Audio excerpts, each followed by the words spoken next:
अष्टावक्र गीता उपदेश संख्या AG 78। राजा जनक ने कहा, हे गुरु, मैं पूरी तरह तैयार हूँ, मैं सच जानना चाहता हूँ, चाहे वह कुछ भी हो। तब अष्टावक्र ने अपना उत्तर देना शुरू किया।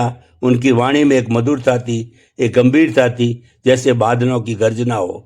अष्टावक्र उत्तर आत्मा की ओर देखो। अष्टावक्र बोले, राजन, तुमने पूछा कि इस ब्रह्मांड का निर्माता कौन है, पर पहले मैं तुमसे एक प्रश्न पूछता हूँ।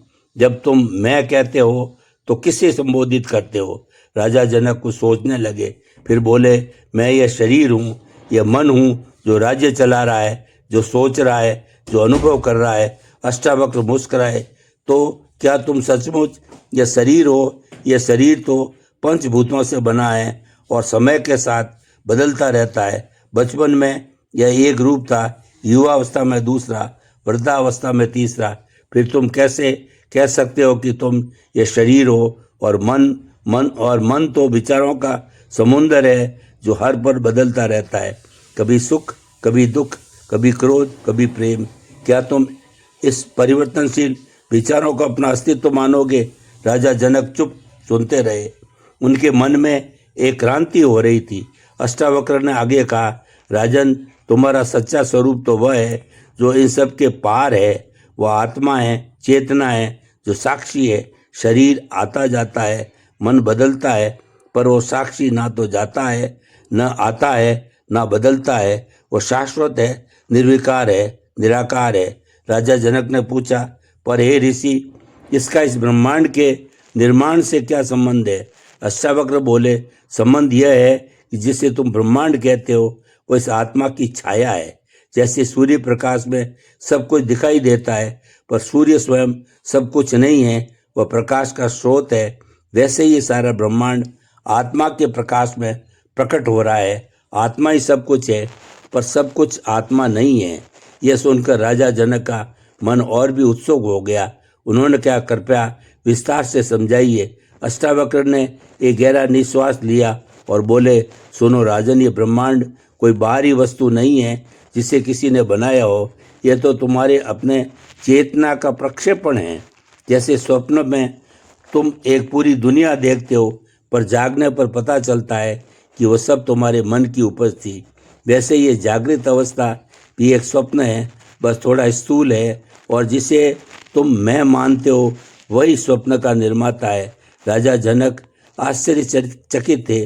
उन्होंने कहा, तो क्या आप कह रहे हैं कि मैं इस ब्रह्मांड का निर्माता हूँ? अष्टावक्र जी हंसे, नहीं राजन, तुम वह मैं नहीं जो शरीर और मन से जुड़ा है। तुम वो आत्मा हो जो शुद्ध चेतना है, और ये आत्मा ही ब्रह्म है जिससे ये सब प्रकट हो रहा है।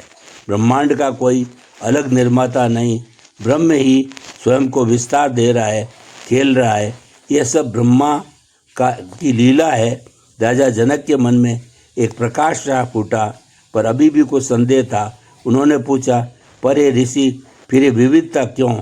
ये अच्छा बुरा सुख दुख क्यों है? अगर सब ब्रह्मा है तो इतना भेद क्यों? अष्टावक्र ने कोमल स्वर में कहा, राजन, समुद्र को देखो।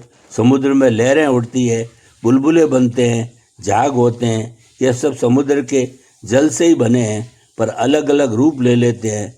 लहर कहती है मैं लहर हूँ, बुलबुला कहता है मैं बुलबुला हूँ, पर वास्तव में सब समुद्र ही है।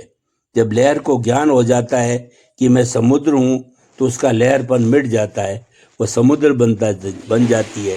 वैसे ही जब तुम्हें ज्ञान हो जाता है कि तुम ब्रह्मा हो, तो तुम्हारा शरीरपन, मनपन और संसारपन मिट जाता है, और तुम शुभ चेतना में स्थित हो जाते हो। और तब तुम्हें पता चलता है कि ये सारा ब्रह्मांड तुम्हारे अंदर ही है, तुम्हारे बाहर नहीं। ये सुनकर राजा जनक की आंखों में आंसू आ गए। ये आंसू संतोष के थे, ज्ञान के थे, पर फिर भी उन्होंने एक और प्रश्न पूछा, हे गुरु, ये ज्ञान कैसे प्राप्त हो? मैं अभी भी अपने आप को शरीर और मन ही मानता हूँ, मैं कैसे इस भ्रम से मुक्त हो जाऊँ? अष्टावक्र ने कहा, राजन, ज्ञान प्राप्त करने के लिए तुम्हें कुछ करने की आवश्यकता नहीं है। तुम पहले से ही ज्ञान स्वरूप हो, बस अपने भ्रम को छोड़ दो। जैसे आकाश में बादल छाए हों तो सूर्य दिखाई नहीं देता, पर सूर्य है तो वही बादल हटते ही सूर्य प्रकट हो जाता है, वैसे ही तुम्हारे विचारों, इच्छाओं और आसक्तियों के बादल हटते ही तुम्हारा स्वरूप प्रकट हो जाएगा। और ये बादल कैसे हटेंगे? स्वयं को जानने के द्वारा मैं कौन हूँ, इस प्रश्न का निरंतर चिंतन करो। जब तुम गहराई से इस प्रश्न का उत्तर ढूंढोगे तो पाओगे तुम शरीर नहीं हो, मन नहीं हो, तुम तो वही शुद्ध चेतना हो जो सब कुछ है। अष्टावक्र की वाणी में एक माधुर्य था, एक प्रभाव था जो राजा जनक के हृदय में उतर गया। राजा जनक ने कहा, हे गुरु, क्या आप मुझे कोई मंत्र देंगे, कोई उपदेश देंगे जिससे मैं इस ज्ञान को प्राप्त कर सकूं? अष्टावक्र ने कहा, राजन, मंत्र तो तुम्हारे भीतर ही है, पर मैं तुम्हें कुछ वचन सुनाता हूँ जो तुम्हारे मन को शांत करेंगे। तब अष्टावक्र ने कहा, मन तुम्हारा बंधन है और मन ही तुम्हारा मोक्ष है। जब मन बाहरी वस्तुओं से भटकता है तो बंधन है, जब मन स्वयं में स्थित हो जाता है तो मोक्ष है। तुम स्वयं को जानो, तुम ही वह आकाश हो जिसमें यह ब्रह्मांड तैर रहा है, तुम ही वह चेतना हो जिससे सब कुछ चेतन प्रतीत हो रहा है, तुम्हारे अलावा कुछ भी नहीं है। राजा जनक ने पूछा, पर हे ऋषि, फिर इस दुनिया में कर्तव्य क्या है? मैं एक राजा हूँ, मुझे प्रजा का पालन करना है, क्या मैं इसे छोड़ दूँ?